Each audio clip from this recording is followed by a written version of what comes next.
నమస్తే అందరికీ.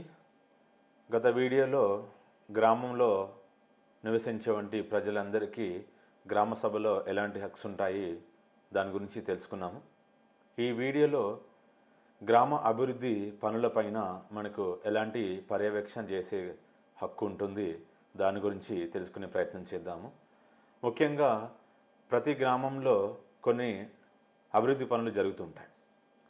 సో అభివృద్ధి పనులకు నిధులు స్టేట్ గవర్నమెంట్ నుంచి కానీ సెంట్రల్ గవర్నమెంట్ నుంచి కానీ వివిధ ఆర్గనైజేషన్ నుంచి కూడా మనకు నిధులు వస్తుంటాయి.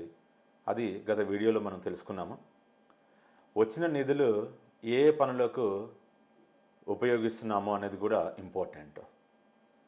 పనులు ప్రారంభించినటువంటి టైం నుంచి సక్రమంగా జరుగుతున్నాయా లేదా తెలుసుకోవాలి.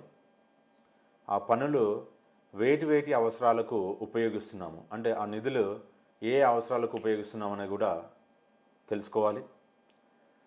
దాంతోపాటు మెటీరియల్ యొక్క నాణ్యత ఎలా ఉంటుంది తెలుసుకోవాలి.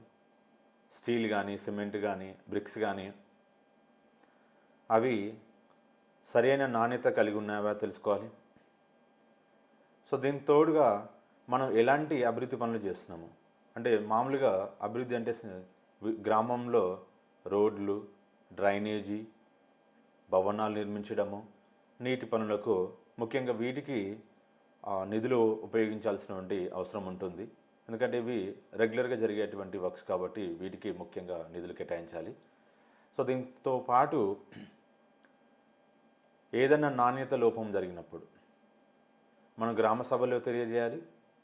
అదేవిధంగా అధికారులకు కూడా మన ఇన్ఫర్మేషన్ షేర్ చేయాల్సినటువంటి అవసరం ఉంటుంది.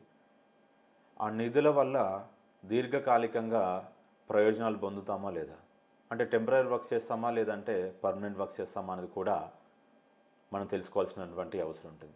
సో అందుకని గ్రామంలో ఏ అభివృద్ధి పనులు జరిగినా ఆ పర్టికులర్ ప్రదేశానికి మనం వెళ్ళాలి. ఆ నాణ్యతను చెక్ చేయాలి, మెటీరియల్స్ని చెక్ చేయాలి.